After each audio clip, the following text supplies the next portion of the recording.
Hello, hello, hello.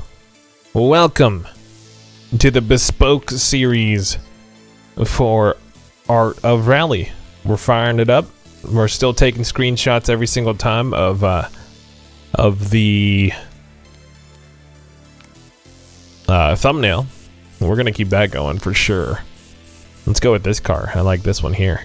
All right. But yeah, we're doing a bespoke series set apart from the Gyropunk dailies. This is gonna take over the Tony Hawk series because that's losing a little bit of steam, unfortunately. It was never on Steam because they decided to go with the Epic exclusivity. Okay, yeah, good joke. Let's go to the right. But yeah, we're gonna finish free roam like we were doing before. It's just that these are gonna be pre-recorded and they're not gonna be like, you know, a daily podcast. Now they're still gonna be very podcast-y, but the GPDs are gonna be taken over by Spelunky right now. So we got Spelunky 2, we got Art of Rally, we got VODs, we got Going Under every now and then. Even though like this week in particular we had Going Under going for what is it, like 4 or 5 straight days? That's gonna be... So typically, I want that to be like a VOD spot. I just want to make 2 series going. One with a backlog, one without. We'll see what happens if Art of Rally is still popping. That is, you know, getting views, getting likes, whatever. For that in particular, like Gyropunk dailies, for what game that I pick, that doesn't matter as much as far as views and likes and comments and etc, etc. But when it comes to the bespoke, like backlogged series, that's gonna like the interaction with them is obviously gonna change what series is gonna go up or not. And so if you really like these, then show me. I don't know, sorry, I got a little bit demonic there. All right. But hello. Oh my goodness, how do people make these turns? I understand the game prior to this by Fun Selector. I said Skeletor in the first video. How dare I? I bet they get that all the time though. Fun Skeletor. I mean, it's a pretty cool name. TBH.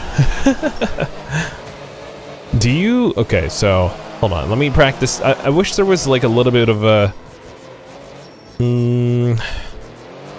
I guess like a tutorial. I haven't really looked, but kind of like a here's how you drift. Maybe I just have to check out Absolute Drift. I have purchased it. It was like $3 at some point. Don't well, I mean, you can fact check me on that, but don't take my word for that statement. And just get it if you like Art of Rally as well. It's not as artful, obviously, because this is part of the charm of this game is that they went all out with the graphics. Is that a bell? Okay, we're looking for adventure, and whatever comes our way. What is that song? Born to be Wild? Born to be wild. All of those like old school songs, like 80s, 70s, they're all by like singers who sang way too high. I think even for themselves. I understand that's like part of like the rock culture. It's just like, you know, do whatever the limits are of your body. But like Steven Tyler, come on, man. You can't sing those songs now. Like it's just like I don't know. I hate that I understand that this is kind of like like part of the artistry is that nobody else can achieve it.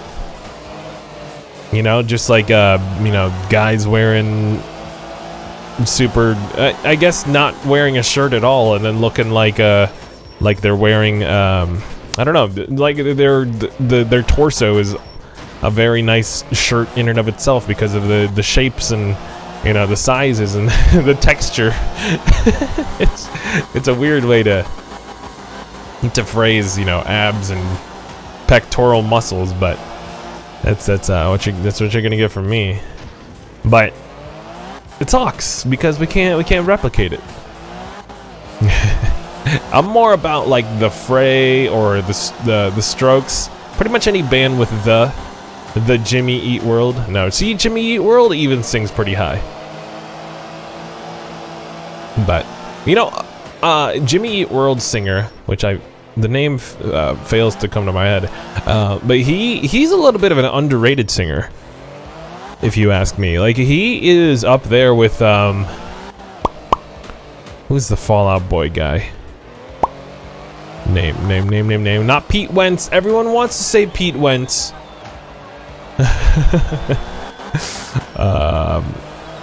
I guess I should just look it all up if I'm fumbling so much. Fall Out Boy singer.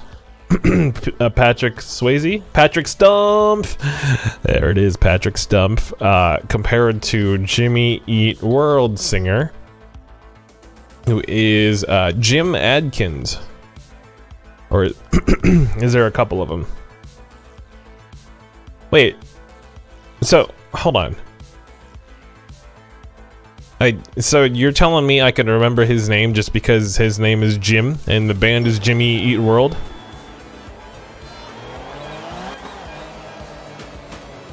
This is blowing my mind.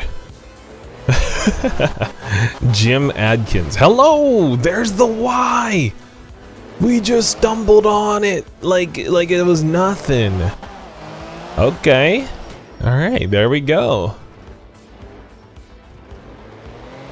You guys saw that, right? I didn't even like... we're fumbling through this whole area. And I'm like, there it is. I guess it makes sense. I kind of just cut through, like I did it twice. I cut through that area without even like blinking an eye. Let's check out this next area. But yeah, this is about the same style that Lonely Mountains is gonna be, by the way.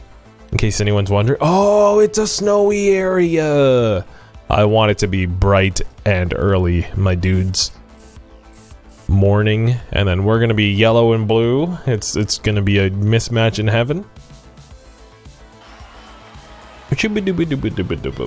That sounds like one of those titles for those reality TV shows where contestants line up to try to date, like who was it? Rock of Love? I forget the guy for that, but I remember Tila Tequila was like a shot at love or something because, you know, a shot at tequila. Like, come on. Come on, TV. Oh. I guess it didn't get much better. Oh, wow. Look at this. Look at the snow. It's so nice. Oh, until you have to deliver mail in it. Okay. You know, snow is actually fine. Like, cause then you're 100% prepared. You've got your boots on. You know, you've got an excuse if you're a little bit late because the snow is a little bit heavy.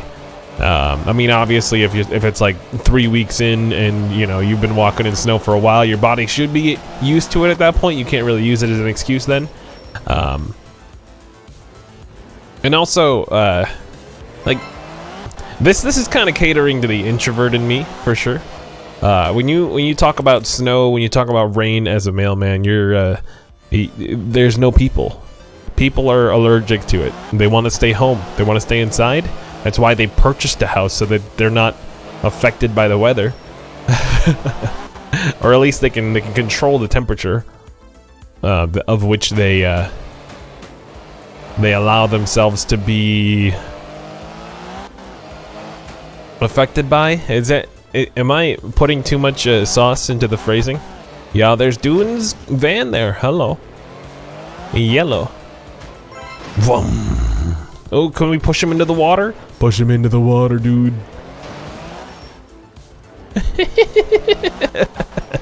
What a jerk. I know. What a jerk. I know. But where were we? Weather, snowman? Mailman, not snowman. Do you want to build a mailman? I mean, I was about to get super real with you. I guess I could. I said if you really want to build a mailman, all you got to do is put him in a couple white collar jobs and tell him to try to survive, even though he doesn't have the actual political office politics strengths to deal with it. Put him in a bunch of customer service roles and have his all of his insecurities just be blasted, etc., etc., etc. Dude, I don't want to be like a. Oh, how do we get that? I guess it's kind of like it's okay for me to be just made like not an example of, but kind of a. I want it to be okay to be a mailman. Like, I feel like everybody is okay with that. Like, my wife picked that job for me, really, and she was just like, you'd be a good mailman. I feel like you'd be okay with like telling everybody that you're a mailman. Like, some people, some of the people that I called my friends, when I told them that I was gonna apply for it, they immediately went, "You're better than that." Like, what kind of scummy thing is that to say? Like, you just think that like that job is so far beneath you. I feel like if you're in any job where you're providing for your family, I'm already like, obviously if you're not like drug dealing or something like that, it's fine, and it's way better than sitting at a desk and taking calls. I feel like it takes even more like less laziness. I can't all right, so this screenshot's better. Sorry if I'm being a little bit ranty here while we're enjoying the landscapes of the snow. It's just what the snow brought my mind to right off the bat. Because it's when I started my job, like I was saying earlier. Or was it in the Spelunky video? I don't remember. The conversations are blending in. How do you compartmentalize your conversations? I guess you could just. It's a good question for like a podcast, like a content creation podcast, I guess. Why now you're interested? Mostly, I bring up stuff that's brought to my attention, brought to my mind by playing the game, and that usually makes it so that it's a little bit differentiated between each run. So there you go. There's some secret sauce. Not that I'm doing it obviously like perfectly at all, because I have like not a massive following. But I feel like this is where growth begins. This is where it happens. If you just keep hammering at the door. Keep playing games that you enjoy, that I feel like that you feel are kind of oh my gosh, kind of on an upswing or something like that. I was listening to a bunch of like big content creators kind of speak about their journey, and they're like, I had to muster up all this courage to play Among Us instead of Fortnite. Or like pivot to Call of Duty. I don't want to hit the bruh button. I don't want to make light of their struggles. But what a problem to have, am I right? I don't know if I can play this hugely popular game versus this other hugely popular game. And then obviously the advice turns into, just play what you feel like brings you the most joy, and the generic bullcrap that you usually hear from a content creator. For me, it's you have to dig a little deeper when you're a smaller content creator. Let me put it that way. Not that this is like unsolicited advice, but you're also riding popularity waves, but you have to find like the ripples in the waves that like the surfers are gonna ignore because, I don't know, maybe it's a little too far out in the ocean. Maybe it's not a big enough wave for them to get all of the attention in the world. Because the biggest waves already have 5 surfers on them. You gotta find the smaller one that you might, you know, there's like maybe one guy trying, but he's also like not really that good at surfing either.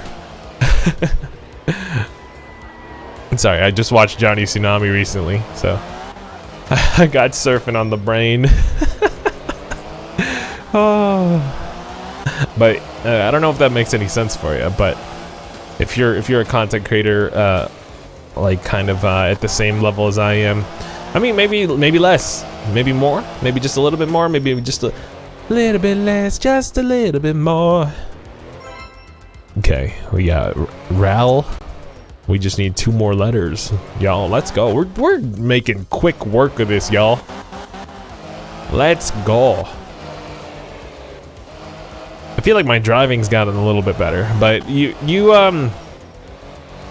put me against like my boy Bagel brother in a racing match. I feel like I'm just gonna die, just implode from the internals, like a hot dog in the microwave.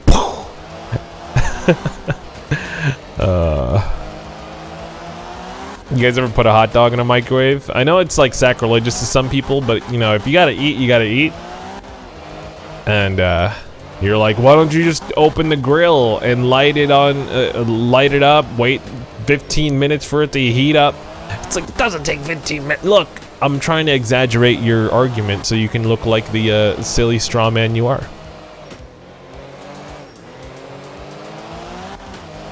Because a microwaved hot dog is fine. Also, if you put it on a slice of white bread, it's fine. It's not good eats. It's not, you know, it's not something you want to present to your girlfriend's parents to impress them, or your girlfriend for the matter. Although if she's cool with it, you're gonna be like, all right, low maintenance. Cool. Low maintenance is like, not like an underrated trait. I guess it's kind of overrated if you really ask. Like high maintenance, I feel like is, if you label somebody high maintenance that you were previously dating or maybe currently dating, like it's immediately like, oh my goodness, did I hit a ditch? Well, I guess that sentence kind of fits with what I was saying. High maintenance kind of feels like you just hit a ditch. High maintenance feels like when you say that about somebody, everybody's picturing you catering to every single need of theirs. Like like if they're walking in the snow, you're putting your jacket in front of her feet just so that she doesn't have to walk on the snow, and then you move the jacket every single step. All right, pick up your foot. All right, I'm gonna move this side of the jacket. You know, that's the kind of people picture that when you say someone's high maintenance. I feel like medium maintenance is good, but nobody says that because it's preposterous. Nobody's medium maintenance. You just don't mention the maintenance if it's medium. It's like high or low, or don't say anything at all.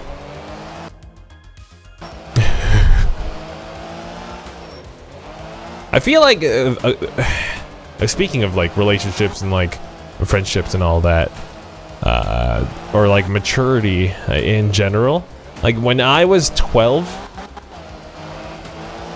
this isn't like a bragging right thing. I just learned from like an early age, because my oldest brother is 14 years older than me, and I always hung out with them. And whenever they went out, because I was just like, oh, I'm 12. You know, the only way I can leave the house is if I go with my oldest brother, because he's hanging out with his buddies playing like board games and stuff. I want to play board games, you know. But yeah, like the first thing I found out that, you know, the less I talked, and this is gonna be really tough for a 12-year-old or a 25-year-old. But yeah, the less you talk, the more you listen, the more you ingest what everybody else is saying. You're kind of given the title as more mature. It might be fake. You know, you might not actually be mature, because like every time you do have a chance to talk, or like anytime you choose to speak up, you might be like, hey, 420 69 blaze it. You know, you might be like a meme lord. But you know, in those moments where you're listening and you're nodding and you're like responding with like a quip or something like that every now and then, people generally tend to be like, huh, this guy's okay. Because you realize in life, people really just want their chance to talk. Everyone's just listening to each other's story so that they can have their chance to tell their story. That's not like 100%, you know, facts. You know, I can't just generalize everybody. Some people really just like being the listener. But I feel like everyone who says that they're a good listener, you know, at some point, if they're given a chance to talk, they're gonna talk your ear off, because they're storing that up like a Mega Man X.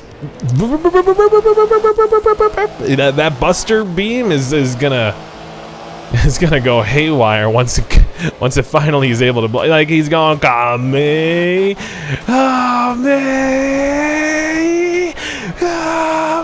you know. Once you get that aha, you're in for something. So with that said, I haven't been taking tabs of where I've been. So this might be a little bit dangerous. I think that like right portion, you know, you see that little area that looks like a fox in the right side? I can't really tell what maybe it's like a bunny, but the front legs are kind of weird looking.